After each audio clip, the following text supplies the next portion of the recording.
Hi everyone, it's Cass. Welcome back to my channel, What Cass Read. Today is my June wrap-up. This was my biggest reading month ever since joining BookTube. I read 16 total books this month. So there were a lot of YA novels. There were some series in here that I was continuing on with. I did have 2 DNFs in this month, and then I also read 5 graphic novels, so that also kind of inflated my numbers a little bit, but even without the graphic novels, I still read 11 books. So the very first book that I finished in the month of June, this is Frostheart, written by Jamie Littler. This is book number 1 of the Frostheart series. It is a middle grade series, and book number 2 will be coming out very soon, actually. They've already teased the cover for it, which is pretty exciting. This follows a young boy named Ash, who grows up in this frozen world. He is an orphan in this really remote village, and he finds himself in this village just kind of at the mercy of whoever wants to take him in, which is kind of really sad. And he's been shuffled around to different people throughout the village. He's playing with his friends, and he has this compulsion to sing.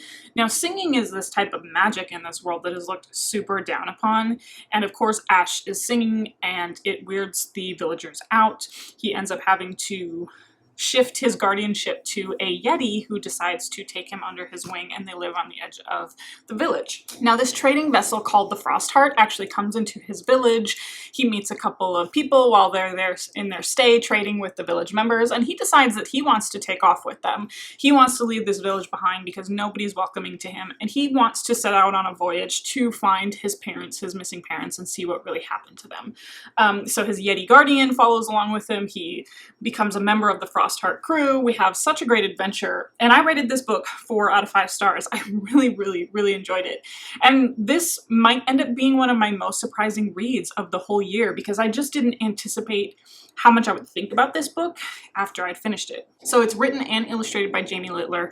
Super fun read. There's some really great illustrations throughout the whole book, which just made it that much more enjoyable to me. I'm really looking forward to the next installment. I ended up reading The Toll, written by Neil Shusterman. This is book number 3 of the Arc of the Scythe trilogy, so I'm now completed with that trilogy. It feels really good to have a complete trilogy on my shelf, and I did end up rating this book 4 out of 5 stars as well. Of course, this is the final book in a trilogy, so I can't get too much into all the action and everything that happened, but I will say that some parts of this book I just kind of felt I really felt like we had gone off the path of where this trilogy started to where we're winding up here, but the ending was really satisfactory. Even with how far out there the ending was, I felt like the conclusion that we got for our 2 main characters, Citra and Rowan, was beautiful, and it did make me think about what their life would be like after this whole trilogy ended, and I think that's what Neil Shusterman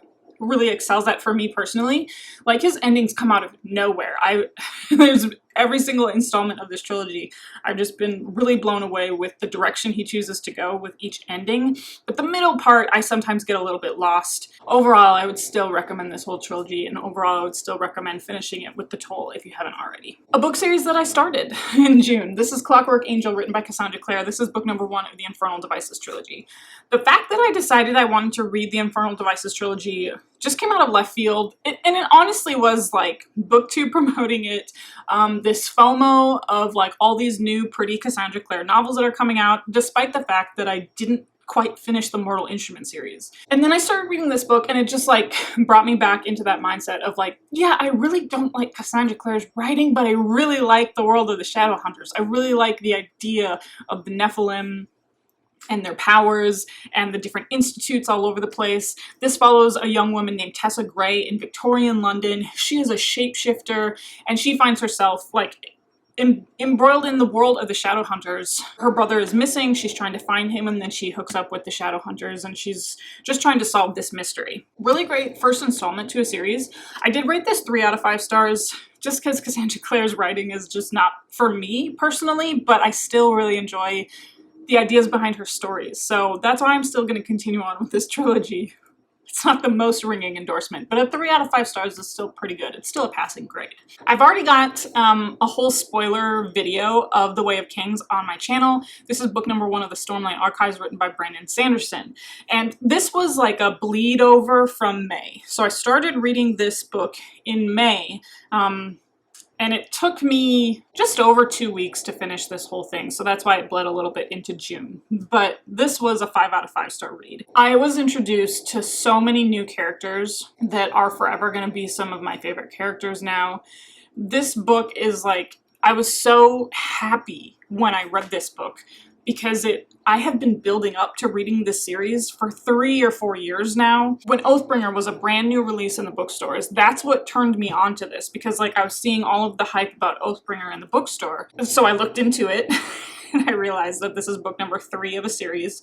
But then the more I looked into Brandon Sanderson, then I realized there's this whole other Cosmere collection. So it's basically been a book in the making that I have wanted to read for so long, and it delivered. It delivered on every aspect that I could have hoped for. So this book takes place in the world of Roshar, and thousands of years ago there's been multiple events called the Desolation, where we have a certain group of kings who have abandoned the world of Roshar. Then we had a group called the Knights Radiant give up their blades and stop the protection of the world of Roshar. There's just been all of these desolation events that have happened over thousands of years in this world. So currently, in our current timeline, we're dealing with these like past legendary failures, but we meet 4 main characters, and what starts this whole thing off, there is an assassination of a king after a treaty had been made. And because the king was assassinated, because we're meant to believe that the people who had signed the treaty with the king are the ones who actually killed him, then it sets off this entire war between Roshar and the Parshendi.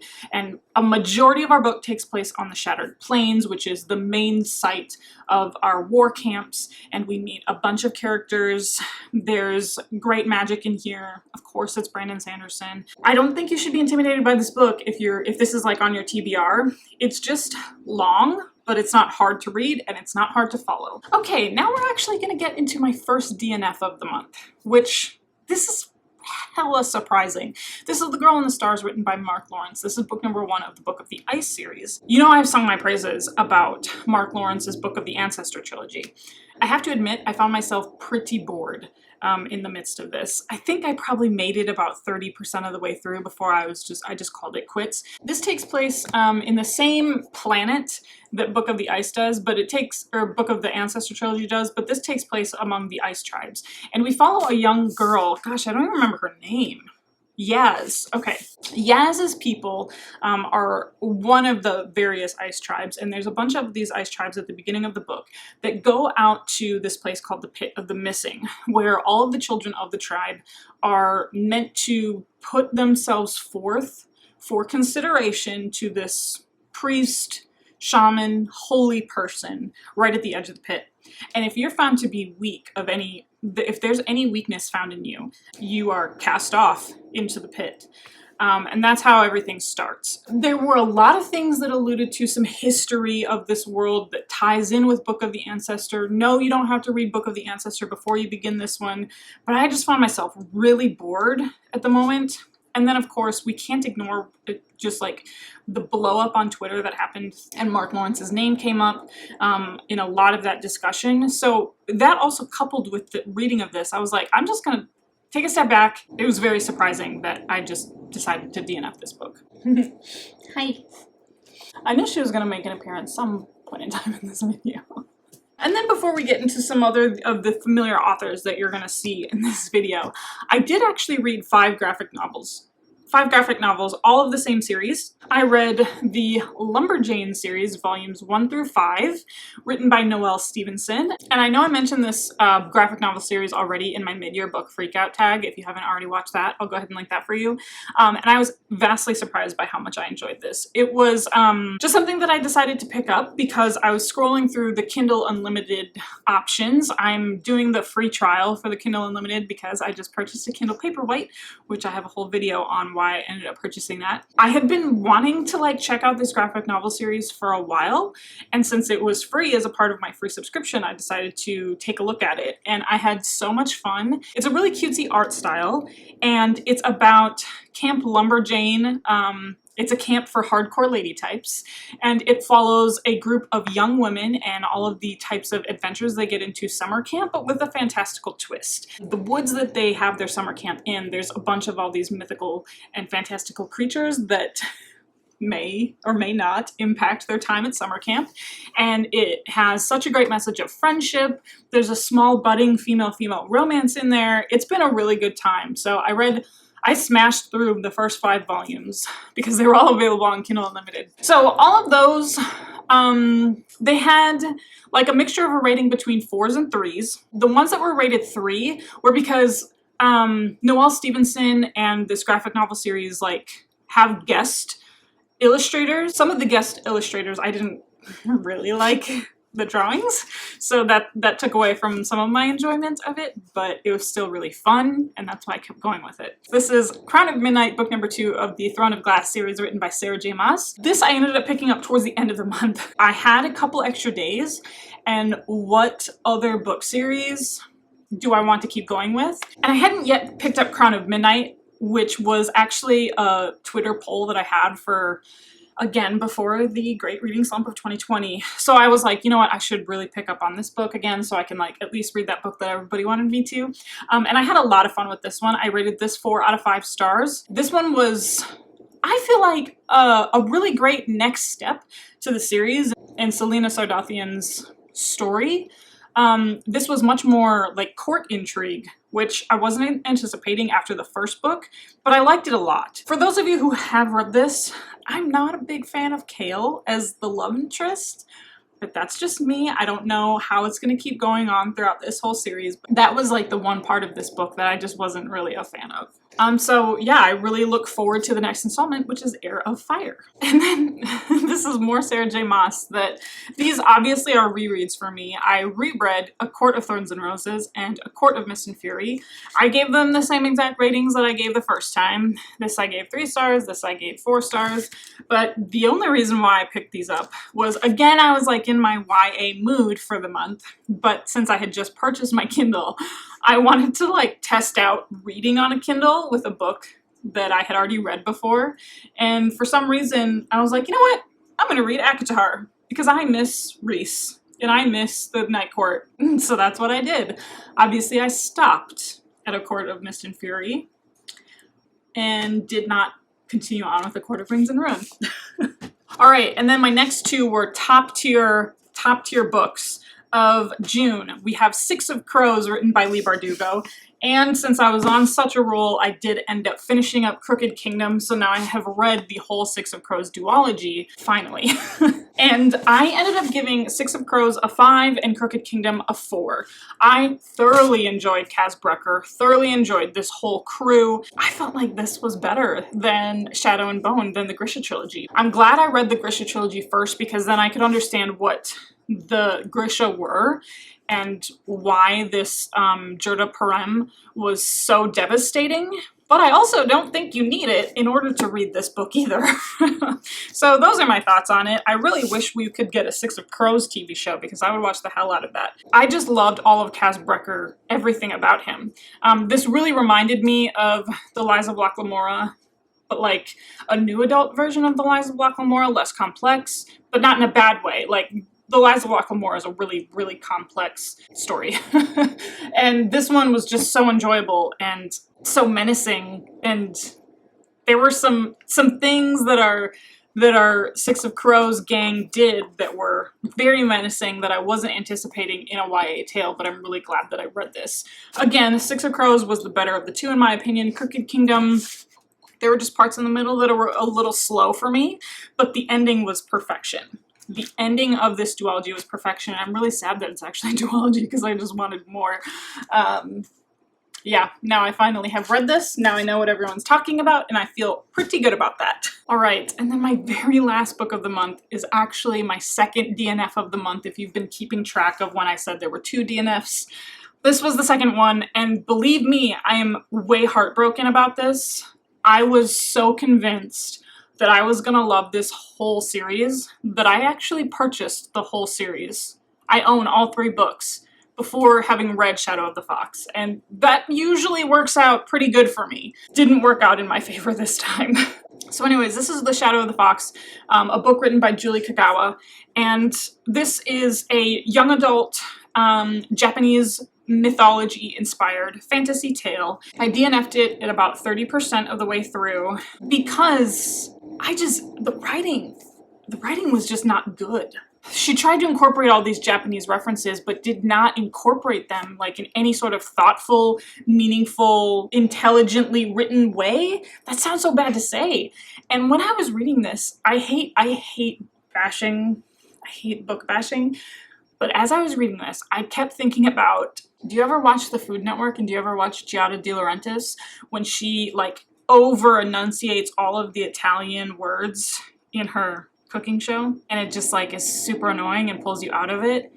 That's how I felt about all of the Japanese words in this book. I know what you're doing here. You're trying to show me, you're trying to world build with the Japanese references, but I also felt like once we've established what some of these Japanese references are, what some of these Japanese words and meanings are, couldn't you also use a thesaurus and try and find another way to describe what is happening to our characters? I'm so surprised at how much I didn't like this.